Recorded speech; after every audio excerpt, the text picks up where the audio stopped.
నేను బీఆర్ఎస్ పార్టీకి చెందిన MLA Sanjay Kumar. Jagtial MLA Sanjay Kumar speaker తీర్పుపై స్పందిస్తూ తాను బీఆర్ఎస్ పార్టీకి చెందిన ఎమ్మెల్యేనని స్పష్టం చేశారు. తన జీతం నుంచి నెలకు 5,000 బీఆర్ఎస్ పార్టీకి కట్ అవుతున్నాయని, తాను బీఆర్ఎస్ ఎమ్మెల్యే అని అఫిడవిట్ కూడా ఇచ్చానని ఆయన తెలిపారు. ఈ ప్రకటనతో ఆయన తన రాజకీయ అనుబంధాన్ని ధృవీకరించారు.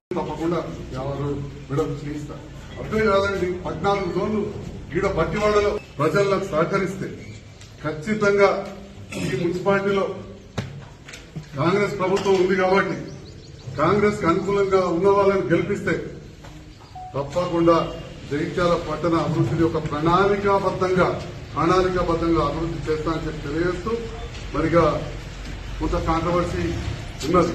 ఎందుకంటే నేను బీఆర్ఎస్ పార్టీ నుంచి గెలిచి ఈనాటికి కూడా నేను బీఆర్ఎస్ ఎమ్మెల్యేనే.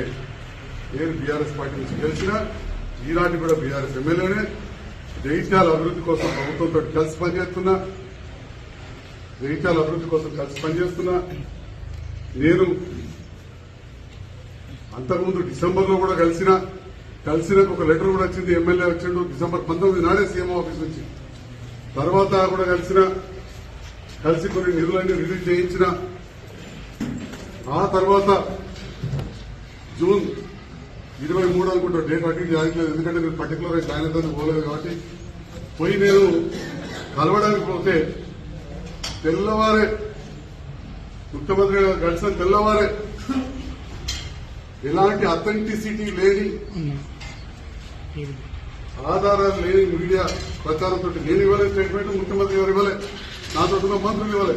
కలిసి పని చేస్తామని చెప్పి పోయి నేను చాలా గొప్ప వాళ్ళు నాకు అండవ కప్పితే నేను కాంగ్రెస్ లో చేరింటని చెప్పి బీఆర్ఎస్ నాయకులు వచ్చి నా హాస్పిటల్ మీద రచ్చ చేసి నా సిస్టమ్ తలబెట్టారు. నాకు ఒక అవకాశం కూడా ఇవ్వలేదు వివరణ ఇవ్వడానికి. నాకు ఒక నోటీస్ ఇవ్వలేదు. మన కవితం మాట్లాడుతుంది కదా, మీరు నాకు వివరణ.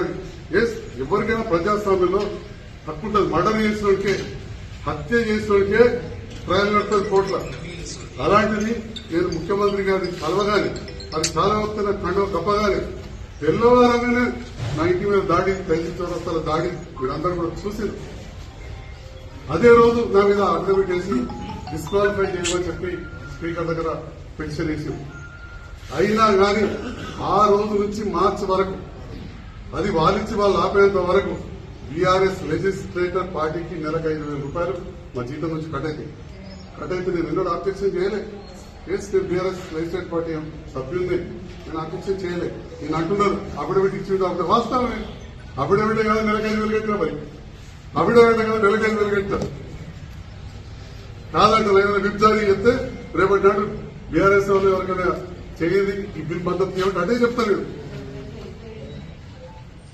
మరి ఇవాళ మాట్లాడుతూ ఉంటే ఈ రకం. కానీ అయినా నన్ను ఎంత విమర్శించిన, ఎన్ని మాటలన్నా నోరుదేముందయా. ఇంకొక పార్టీ నాయకులు వాళ్ళు బాధ అనిపిస్తే ఒక పట్టణ నాయకులు ఇష్టం వచ్చినట్టు మాట్లాడరాదా నోటికి వచ్చినట్టు. ఇంకోటి కూడా టికెట్ రాలేదు ఎక్కడో మాట్లాడాను. అట్లా నీ కూడా కానీ ఏనాడు కూడా నేను స్థానిక బీఆర్ఎస్ నాయకుల గురించి కానీ అధిష్టానం గురించి కానీ ఈ రోజుకు నేను విమర్శించలేదు. పనులు జరుగుతున్నాయి కాబట్టి, జగిత్యాల అభివృద్ధికి నిధులు వచ్చాయి కాబట్టి ముఖ్యమంత్రిగా నేను పోతే కానీ మంత్రులు కానీ మిగతా నాయకులు కానీ నన్ను ఆదరించి నాకు పనులు చేస్తున్నారు కాబట్టి, జగిత్యాల ప్రజలకు పనులు చేస్తున్నారు కాబట్టి, నాకు కాదు నాకంటే ఏముంటుంది పర్సనల్ అందరూ అనుకున్నట్టు అంత లేవు, పనులు చేస్తున్నారు కాబట్టి ఖచ్చితంగా నేను కలుస్తున్నా.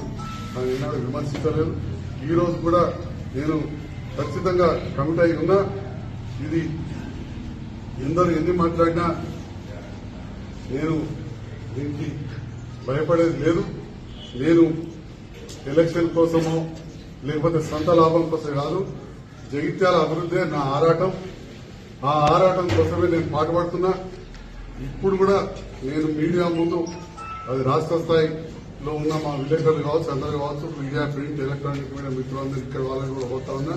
నేను ప్రభుత్వంతో కలిసి పనిచేస్తా. ప్రభుత్వంతో కలిసి పనిచేసే కాంగ్రెస్ అభ్యర్థులు గెలిపించాలని చెప్పి కూడా నేను ఈ సందర్భంగా మీ ద్వారా విన్నవించుకుంటున్నాను.